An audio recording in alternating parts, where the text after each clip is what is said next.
Bueno, ayer estuvimos viendo lo que pasó el día domingo, cuando Jesús entró a Jerusalén montado sobre un asno como lo haría un rey, y cuando es recibido como sería recibido un rey. Y por supuesto eso generó ya un rechazo de plano del liderazgo judío. Y bueno, pasado ese evento que fue como prender la mecha para que explote lo que durante la semana ocurrió, ¿no es cierto? Fue el detonante. Esa noche fue Jesús a descansar a Betania, a la ciudad donde estaban sus amigos, un lugar donde él podía estar en paz, la casa de Lázaro, de Marta y de María. Y el lunes, día que estamos viendo, recordando hoy lo que pasó, Jesús fue al templo, al mismo templo. Y nos cuenta la palabra de Dios que vinieron pues a Jerusalén. Lo que estoy leyendo está en Marcos, el capítulo 11, ¿está bien? 11, versículo 15.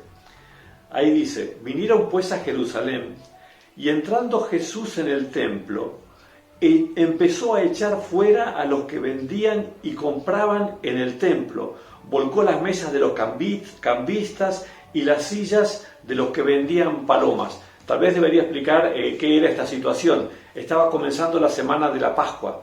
Venían viajeros de todas partes, judíos de lugares remotos y lugares cercanos. De todos lados venían y la ciudad se llenaba de gente. Y claro, estaba medio complicado para familias que venían de muy lejos llegar hasta Jerusalén transportando su corderito, transportando su ofrenda a Dios. Entonces lo que hacían en el templo era algo re práctico. Lo que hacían era en los grandes patios que había en las dependencias del templo, que el templo estaba en un lugar muy visible, la parte más alta de la ciudad.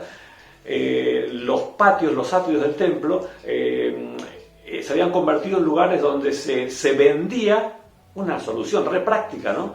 Se vendían los animales que podían ser ofrendados para el perdón de los pecados de los fieles que llegaban hasta el templo. Entonces, ¿qué es lo que había pasado?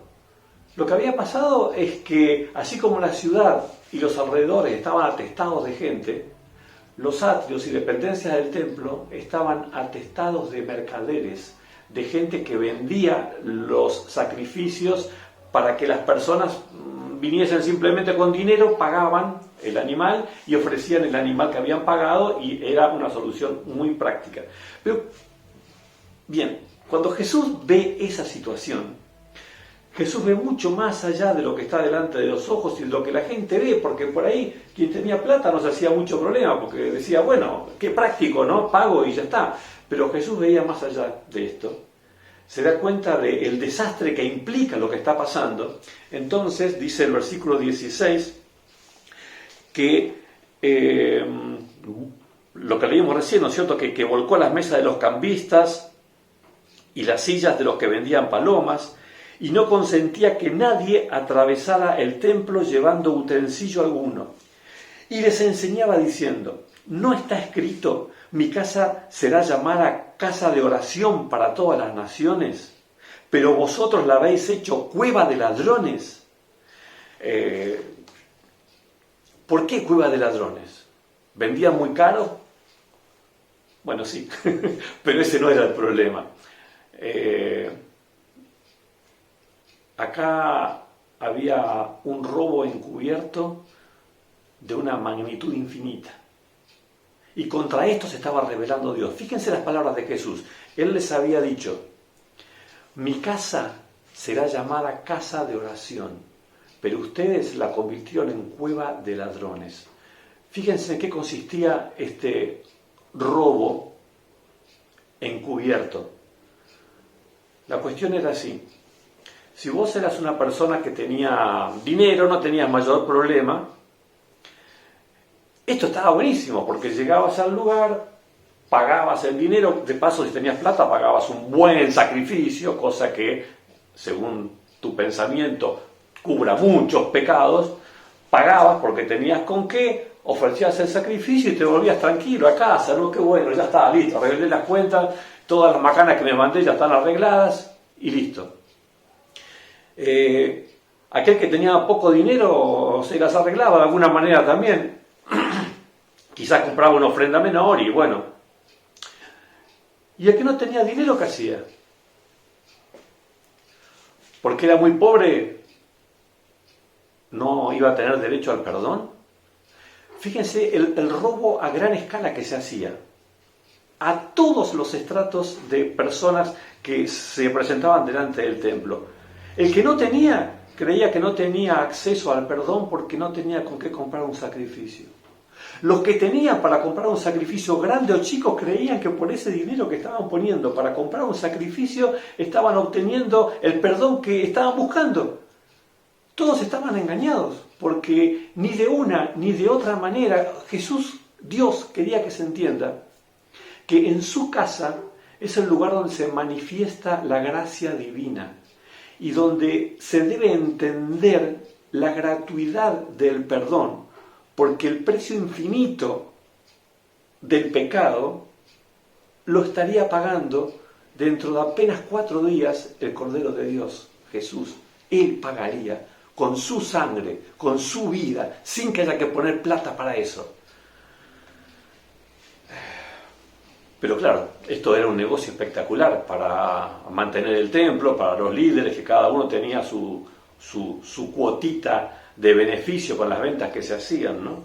Y bueno, dice el versículo 18, oyeron los fariseos y los principales sacerdotes y buscaban cómo matarlo, porque le tenían miedo. Qué loco, ¿no? Porque lo querían matar, pero no lo hacían. ¿Por qué no lo hacían? Bueno, lo que nos dice el versículo es que le tenían miedo porque el pueblo estaba admirado de su enseñanza. Y continúa diciendo que al llegar la noche Jesús salió de la ciudad. Jesús puso la casa en orden. Poner la casa en orden fue mucho más que lo que acabamos de leer. Por eso quiero invitarlos a que veamos cómo el mismo relato lo está contando San Mateo. Y él agrega a todo lo que ya mencionamos un detalle que Marcos no registró. Y el detalle es este. Jesús armó ese desastre, ¿no? Corrió a todo el mundo de ese lugar. De paso, qué autoridad tenía, ¿no? Porque en el templo había guardias del templo, había gente armada, había gente encargada de mantener el orden, pero nadie fue capaz de mantenerse de pie delante de Jesús y decirle, pará, ¿qué estás haciendo? Todos obedecieron la orden y despejaron y se fueron. Aceptaron la reprensión. Seguramente su conciencia tuvo bastante que ver en esto, ¿no? Pero, ¿qué es lo espectacular que pasó? Lo que dice en Mateo en el capítulo 21, versículo 14. Dice que cuando el templo se limpió de toda esta gente, pasó algo increíble. Dice, y en el templo se le acercaron ciegos y cojos y los sanó. Gente que no tenía con qué pagar, gente que tenía necesidad de un milagro en su vida, se acercó hasta el templo y aunque no tenían un peso en el bolsillo, se encontraron con Jesús. Y lo que nos dice el relato bíblico es que los sanó. ¿Cuánto les cobró? Esto fue gratuito, porque lo que Jesús da es gratuito. La salvación es gratuita, para vos y para mí, no para él. A él le costó su vida, pero él lo sanó. Y dice, pero los principales sacerdotes y los escribas, miren qué loco esto, ¿no? Estoy leyendo el versículo 15 de Mateo 21, 15. Pero los principales sacerdotes y los escribas, viendo las maravillas que hacía, y a los muchachos aclamando en el templo y diciendo Hosana al hijo de David, porque claro, se había convertido el templo en un lugar de fiesta, ¿no? Porque en lugar de ser un lugar que era como un mercado, se convirtió en un lugar de fiesta porque se manifestaba la gloria de Dios a través de Jesús en la sanidad de los pobres, en la valoración del que no tiene nada y se acerca con un corazón necesitado a Dios y en ese lugar encuentra lo que vino a buscar. Jesús puso la casa en orden. Y cuando esto pasa y estas maravillas están a la vista de todo el pueblo, los líderes no se pusieron contentos, como la gente, el pueblo sí se puso contenta. Entonces cuando todos cantaban y alababan Hosana al hijo de David, los líderes se enojaron, dice la palabra, ¿no? Y le dijeron, oye lo que estos dicen. Jesús le dijo, sí. Lo pretendían retar, ¿no? Como diciendo, mirá qué desubicados, pone orden Jesús. Pero Jesús le dice sí, le dice que sí con una sonrisa y les dice, ¿nunca leísteis de la boca de los niños y de los que aún maman fundaste la fortaleza? Y dejándolos salió fuera de la ciudad, a Betania nuevamente, y se quedó ahí. Tremendo Jesús, ¿no? Con esta actitud de ese día, realmente terminó de consolidar a los enemigos y la gran grieta que estaba armando entre el pueblo y los habitantes de Jerusalén.